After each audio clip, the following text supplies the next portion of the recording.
Salut tout le monde et bienvenue pour une nouvelle vidéo.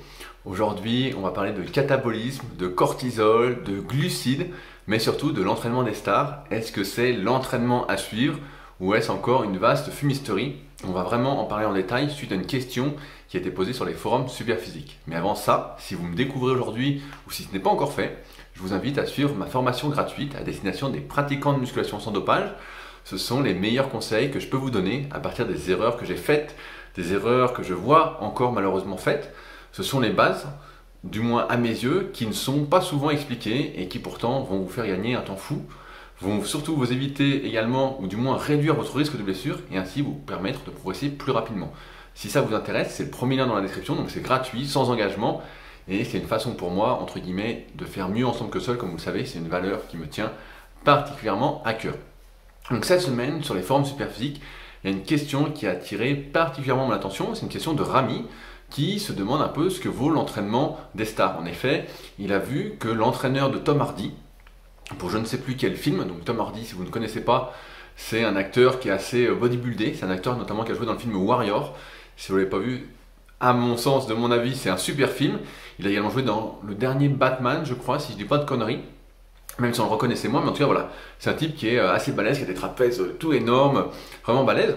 Et donc, il y a son entraîneur, dont j'ai oublié le nom, qui parle de son entraînement et qui dit que pour se transformer rapidement pour ces films-là, il a suivi un entraînement particulier, notamment en faisant toutes les heures une série de 10 pompes et une série de 100, je crois, d'un exercice d'abdominaux, si j'ai bien compris. Et que c'est grâce à cette hyper fréquence, sur peu d'exercices, qu'il a atteint qu'il a réussi à se transformer très très rapidement. Et donc Rami se demande si, d'une part, c'est un entraînement à suivre, et d'autre part, si, comme on le sait, le fait de s'entraîner énormément, est-ce qu'on peut compenser, est-ce qu'on peut limiter le surentraînement en mangeant plus de glucides afin de limiter la hausse de cortisol suite à cet excès d'entraînement, s'il y a en quelque sorte une relation entre les glucides et le cortisol pour ne pas être en catabolisme, car quand on est en surentraînement, vous le savez aussi bien que moi, c'est pas l'idéal pour prendre du muscle. Donc, premièrement, l'entraînement, il faut savoir que la plupart du temps, quand on voit des transformations qui sont extrêmement rapides, notamment dans le cas des acteurs, pour jouer dans des films à des millions, voire à des centaines de millions, ce ne sera pas une surprise non plus pour vous, mais il faut bien savoir que tous ces acteurs prennent des produits dopants. Rares sont les acteurs, rares sont les personnes qui sont vraiment passionnés de musculation, qui vont s'entraîner pendant des années de manière consécutive, qui vont avoir une hygiène de vie adaptée, qui vont se laisser le temps de progresser, en quelque sorte que c'est rare que ce soit le mode de vie entre guillemets de ces personnes. Vous le savez, naturellement, il faut plusieurs mois, plusieurs années, à moins d'être vraiment très très doué, pour vraiment se transformer physiquement. Et donc, on peut imaginer, non sans mal, que lorsqu'on n'a que 2 ou 3 mois pour préparer un film à plusieurs millions, qu'on est payé plusieurs millions, que oui, la première raison des progrès et de la transformation physique de ces acteurs, c'est les produits dopants. En ce sens, leur entraînement, c'est pas vraiment l'exemple à suivre. Je me souviens que pour le film 300, je sais pas si vous vous souvenez, c'était un film sur les Spartiates, etc., qui était assez sympa à regarder. Et dedans, il était expliqué que tous les types étaient à peu près balèzes, avaient tous un bon physique, ou presque. Et on nous expliquait que les types s'entraînaient en circuit training, avec peu de récupération. Je crois qu'il y a même un circuit crossfit, si je dis pas de conneries, on me corrigera dans les commentaires si jamais. Il y avait même un circuit crossfit qu'ils faisaient régulièrement, et c'est ça qui fait qu'ils s'étaient transformés hyper rapidement, contrairement à un entraînement classique de musculation. Et c'est sûr que ça peut donner envie de faire ce type d'entraînement. Malheureusement, quand on se met à faire ce type d'entraînement, on se rend compte de plusieurs problèmes. Le premier, c'est que lorsqu'on prend des faibles temps de récupération, en fait, on n'arrive pas à mettre des charges suffisamment lourdes. Donc finalement, l'entraînement s'apparente surtout à un entraînement cardiovasculaire, d'autant plus quand c'est un entraînement en circuit training, c'est pas un entraînement localisé, où on va passer par exemple des pectoraux, aux dorsaux, aux cuisses, aux bras, aux épaules, aux abdos, où on va vraiment faire circuler le sang au maximum, et donc l'impact est surtout cardiovasculaire. Et vous le savez, je pense, l'entraînement cardiovasculaire, c'est pas la meilleure façon de prendre du muscle, sinon dans ce cas-là, en exagérant un petit peu, ceux qui font du marathon seraient les personnes les plus musclées et auraient vraiment des cuisses énormes. Donc d'une part, l'entraînement de circuit training, c'est pas l'idéal, avec ses faibles temps de récupération, et d'autre part, comme on minimise les charges qu'on utilise, que le stress métabolique est, entre guillemets, on va dire qu'il est maximisé, mais il est également insuffisant d'un point de vue local, il n'y a pas assez de volume d'entraînement sur le muscle, etc. Et que la part de l'entraînement est surtout cardiovasculaire, et ben on comprend bien que tout ça c'est surtout le marketing et que derrière il y a surtout eu l'utilisation malheureusement de produits dopants. En ce sens, il n'y a pas d'entraînement miracle que suivent les acteurs pour se transformer. J'aurais voulu y croire quand j'étais plus jeune qu'il y avait l'entraînement pour ressembler à Thor, à Captain America, mais la vérité c'est que souvent on nous explique sous couvert d'arguments fallacieux la transformation des acteurs au lieu de dire que c'est grâce aux produits dopants. On veut nous faire croire que ces personnes-là sont des surhommes, qu'ils ont une volonté sans faille, qu'ils suivent leur alimentation de manière incroyable. Je me souviens, je sais plus qui disait oui, ils mangent plein de blancs d'œufs par jour, c'est exceptionnel. Et pour ça, c'est pas. Moi, je ne trouve rien d'exceptionnel à ça. Et je trouve même que c'est une énorme connerie, mais c'est un autre débat. Et tout ça pour dire qu'il faut faire attention quand on voit l'entraînement des stars, comme je le voyais, pareil quand j'étais gamin. Là, je faisais du tri dans mes bouquins, justement, dans mes magazines, dans les Muscle & Fitness, où je suis retombé sur un numéro avec The Rock dedans, l'entraînement qu'il a suivi pour passer du catch au cinéma, etc. Il y a toutes les conneries. Et des fois, on se dit, ah, mais c'est ça qu'il faut que je suive, parce qu'en suivant l'entraînement, et ça, c'est la deuxième erreur qu'on peut faire, en suivant l'entraînement d'un tel, je vais finir par ressembler à un tel. Et ça, c'est une énorme erreur, parce qu'on sait, du moins, je vous l'explique encore une fois, c'est qu'on est tous différents d'un point de vue génétique. C'est-à-dire, on ne va pas réagir de la même façon à l'entraînement. On n'a pas la même morpho-anatomie, c'est tome 1 et 2 de la méthode Superphysique, c'est-à-dire on n'a pas les mêmes longueurs osseuses et les mêmes longueurs musculaires, on n'a pas les mêmes antécédents sportifs, on n'a pas les mêmes parents. En quelque sorte, on n'est pas dans le même environnement et donc notre vitesse de progression va être totalement différente d'un autre individu et surtout le niveau que l'on peut atteindre, la forme des muscles que l'on peut avoir, le rapport entre les différents muscles, tout ça va être extrêmement différent. Et c'est là l'erreur à ne pas faire, c'est de copier l'entraînement du champion en se disant, et c'est un truc que j'ai fait quand j'étais gamin, moi j'aimais bien Liprist, parce qu'il avait des bras énormes, quand j'avais 14-15 ans, et je me disais, bah tiens, je vais faire l'entraînement de Liprist pour avoir les mêmes bras. Sauf que ça, c'est l'entraînement entre guillemets, si c'était le bon qui était expliqué dans les magazines, c'était l'entraînement qu'il faisait, et c'était certainement pas l'entraînement qui m'était adapté. Parfois on peut avoir un coup de chance et ça va, mais la plupart du temps, c'est pas l'entraînement qui nous correspond.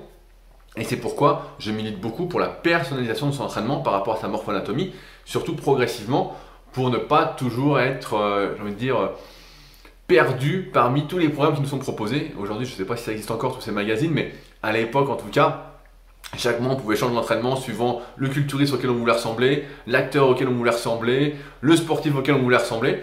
Et sauf que la vérité, c'est que en s'entraînant de manière convenable, on va ressembler à soi-même en mieux en fonction de ses goûts et de ses couleurs. Et c'est déjà pas mal. Donc ça, c'est la deuxième erreur à ne pas faire. D'autre part, on voit qu'avec ce type d'entraînement, c'est ce qu'on appelait il y a quelques années, notamment au début des années 2000, le blitz. Le blitz, en fait, c'est une façon de s'entraîner qui est de dire on va faire une série toutes les heures de 10, 15 répétitions, voire 20 répétitions sans trop forcer. Et on va faire ça toutes les heures durant toute la journée. Et c'était une technique qui était énormément utilisée, notamment sur les bras, parce que ça permettait, grâce à la déplétion en glycogène, vu que c'était un entraînement surtout énergétique, on faisait des séries, on faisait un gros volume sur la journée, et ben ça permettait le lendemain et le surlendemain de surcompenser en glycogène, donc d'avoir plus de réserve énergétique de manière temporaire, et donc de prendre temporairement en fonction de sa masse musculaire. Plus on a de muscles, plus on peut stocker de glycogène, c'est un peu proportionnel. Et ben on pouvait prendre 0,5 à 1 cm de manière temporaire, et donc on pouvait être content, mais ça restait pas, alors qu'on nous expliquait à l'époque que ça pouvait rester. C'est pour ça que c'était très populaire. Et donc là c'est un peu la même façon avec cet entraînement de Tom Hardy, c'est que en fait on peut gonfler un petit moment, mais ça reste limité, parce qu'encore une fois, c'est cette progression sur le moyen et long terme qui va faire qu'on progresse. C'est pas une progression sur une journée, c'est pas une progression sur une séance, c'est de voir chaque séance comme étant imbriquée dans la séance suivante, puis dans d'autres séances, dans un processus global.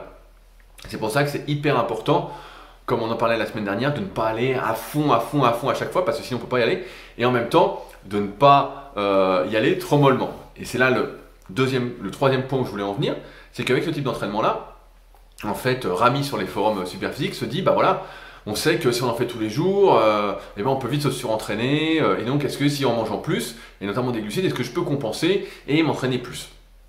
Et donc là, c'est la troisième erreur, c'est qu'en fait, on a une sorte de limite en termes de capacité de récupération. Alors c'est sûr que si on fait 10 pompes et qu'on fait, je sais pas, 10 à 80 ou 10 à 100 au coucher en temps normal sur une série, et qu'on fait 10 pompes toutes les heures, ça va pas trop nous fatiguer.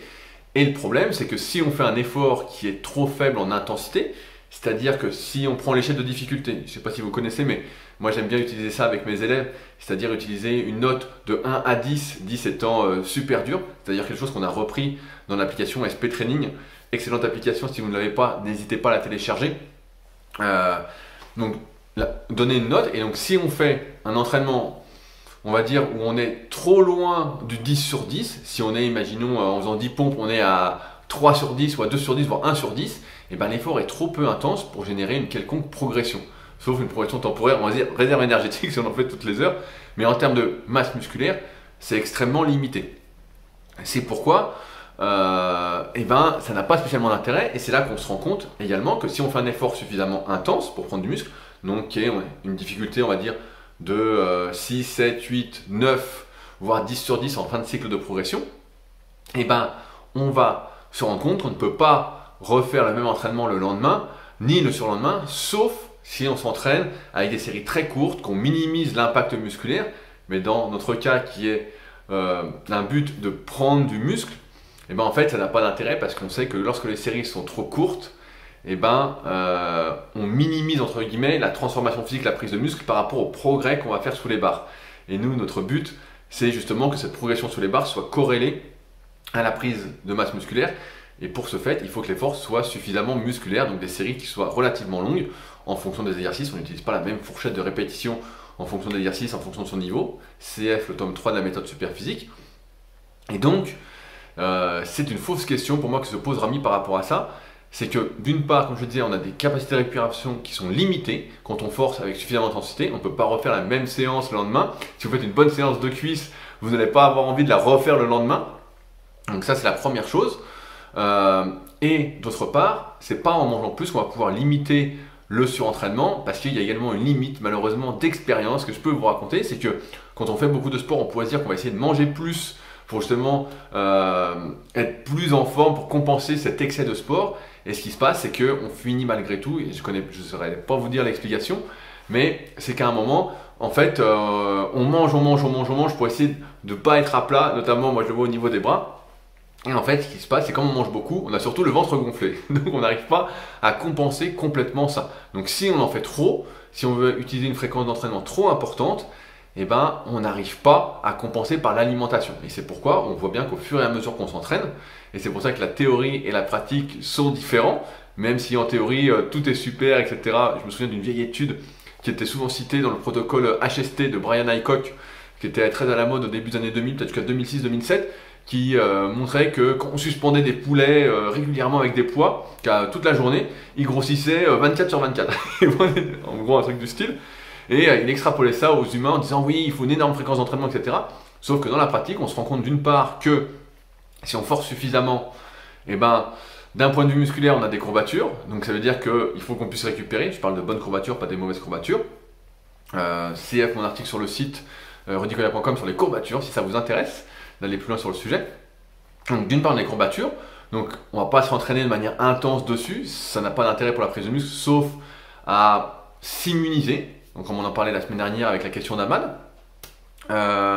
D'autre part, il faut avoir en tête qu'il y a d'autres facteurs, d'autres systèmes qui rentrent en jeu quand on s'entraîne de manière intense. Il y a le système nerveux, c'est quand même lui qui contrôle nos muscles. Et quand on fait des efforts particulièrement intenses, eh ben, on se rend compte aussi qu'il ne récupère pas le lendemain. C'est très très rare quand on fait je sais pas, des séries de 12 en forçant, avec 4x12 à RPE 9, que le lendemain on puisse refaire 4x12 à RPE 9 avec le même poids.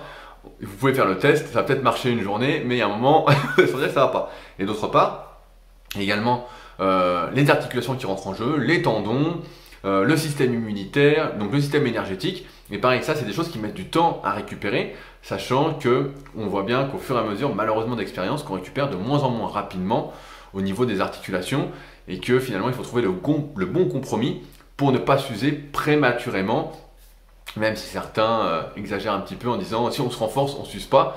Et on voit bien malheureusement que avec le temps, c'est ce qui se passe, c'est qu'on peut s'user en même temps qu'on se renforce, et qu'au fur et à mesure, il faut donc trouver le bon compromis entre le bon volume d'entraînement, la bonne intensité et la fréquence d'entraînement. À trop vouloir en faire et à vouloir progresser trop rapidement, ce qui se passe, c'est que ça se passe pas bien à terme. Donc tout ça pour dire que il faut vraiment faire attention avec toutes ces histoires d'entraînement de stars, parce qu'on peut en arriver à des absurdités, à croire que on progresse pas assez rapidement parce qu'on fait pas ce qu'il faut, parce qu'on n'a pas les coachs des stars, etc. Et souvent, voilà, en fait, c'est qu'une histoire, à la con, c'est qu'une histoire à la con pour ne pas nous dire que les gars prennent des produits dopants comme des malades et que certains ils réagissent plutôt bien comme Tom Hardy, parce que les types sont pas des surhommes en fait, ils ont rien de plus que vous. Si vous êtes motivé à vous entraîner, vous avez la volonté, etc.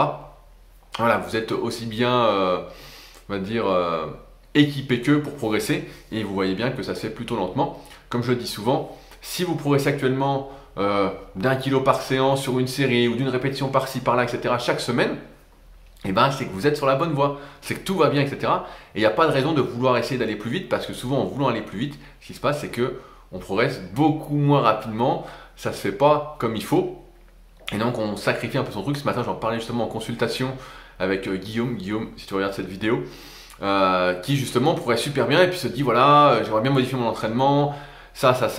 Et je lui dis mais tu progresses déjà super bien, donc si tu progresses super bien, il n'y a pas de raison de changer. C'est la pire chose à faire quand on progresse super bien que de changer. Il faut continuer. Et c'est ça l'entraînement qui est un peu différent d'avec la plupart des autres activités physiques et sportives. C'est que nous en muscu, tant qu'on progresse, eh ben, il faut continuer. Il n'y a pas de raison de changer. Il faut une vraie raison pour changer et non pas s'imposer des cycles un peu aléatoires. Tant qu'on peut progresser, il faut y aller. Mais cette question m'a fait sourire sur l'entraînement des stars parce que c'est une question qui revient régulièrement. On veut ressembler à la star, on veut suivre son programme d'entraînement. Et comme je vous l'ai bien expliqué, j'espère, eh ben, c'est pas comme ça que ça se passe, malheureusement. On en revient toujours au même. Il faut un compromis entre les charges entre son niveau, sa morphoanatomie, les charges qu'on utilise, le volume d'entraînement qu'on fait, et cet équilibre-là qui va en plus évoluer au fil du temps à mesure que vous allez progresser.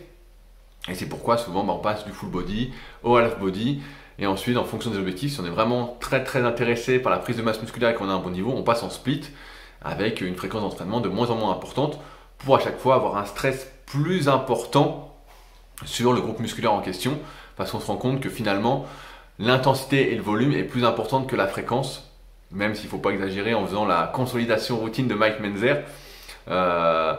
On se rend compte que voilà, la fréquence est quand même moins importante. Quoi qu'en disent certains, il suffit d'avoir un peu de pratique pour s'en rendre compte. C'est pas très compliqué de s'en rendre compte.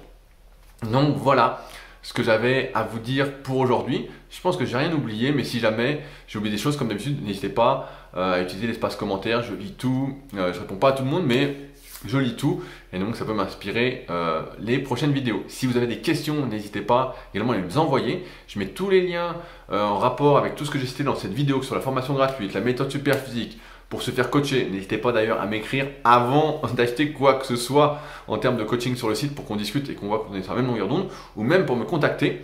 Tous les liens sont dans la description, donc si vous avez des questions que vous souhaitez que je traite dans ces vidéos, et ben ce sera avec plaisir. Et sur ce, donc, nous, on se retrouve la semaine prochaine pour une nouvelle vidéo et on verra de quoi on parle en fonction de vos questions. Allez, salut!